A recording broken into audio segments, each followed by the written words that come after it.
Judul renungan kali ini, pengampunan dan kerendahan hati, pelajaran dari Lukas 15 ayat 19. Saudara-saudara yang terkasih, hari ini, kita akan merenungkan pesan yang dalam dari Lukas 15 ayat 19 yang berbunyi, "Aku tidak layak lagi disebutkan anak Bapa, jadikanlah aku sebagai salah seorang upahan Bapa." Dalam ayat ini, terkandung pelajaran yang mendalam tentang pengampunan dan kerendahan hati. Mari kita lihat lebih dalam dan aplikasikan dalam hidup kita. Pertama, pengakuan kesalahan. Ayat ini dimulai dengan kata-kata yang penuh makna, "Aku tidak layak lagi." Ini adalah pengakuan penuh kesalahan. Kadang-kadang, dalam hidup kita semua membuat kesalahan.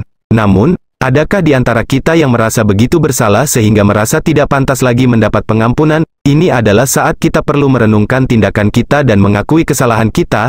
Analoginya dalam kehidupan kita adalah ketika kita merasa telah melakukan dosa besar dan merasa hancur karena itu. Kedua, hubungan anak dan bapa. Lukas 15 ayat 19 menggambarkan hubungan antara seorang anak dan bapa. Ini mencerminkan hubungan spiritual kita dengan Tuhan. Hubungan ini begitu penting dalam hidup kita. Ketika kita menjauh dari Tuhan dengan tindakan dosa kita sebenarnya menjauh dari Bapa surga. Ini mengingatkan kita akan pentingnya menjaga hubungan kita dengan Tuhan.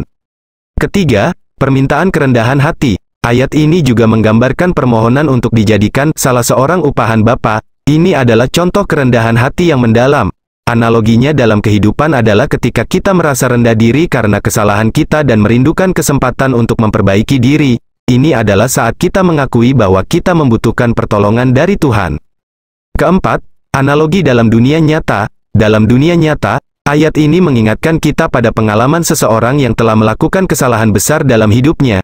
Analoginya adalah ketika kita merasa telah membuat kesalahan besar, mungkin telah menyakiti orang yang kita cintai, atau telah mengambil jalan yang salah. Tetapi pesan utama adalah bahwa, tak peduli sebesar apa dosa kita selalu bisa bertobat dengan tulus.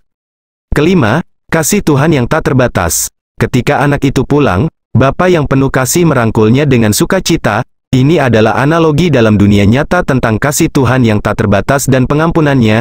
Ketika kita bertobat dengan tulus, Tuhan selalu siap menyambut kita kembali dalam pelukannya. Saudara-saudara, pesan dari Lukas 15 ayat 19 adalah pengingat bagi kita semua bahwa kita bisa mendapatkan pengampunan dan belas kasih Tuhan, bahkan ketika kita merasa tidak layak. Yang diperlukan hanyalah kerendahan hati untuk mengakui kesalahan kita dan keinginan yang tulus untuk bertobat. Tidak ada dosa yang terlalu besar untuk pengampunan Tuhan, dan setiap orang yang kembali kepadanya dengan tulus akan diterima kembali sebagai anaknya yang terkasih. Amin.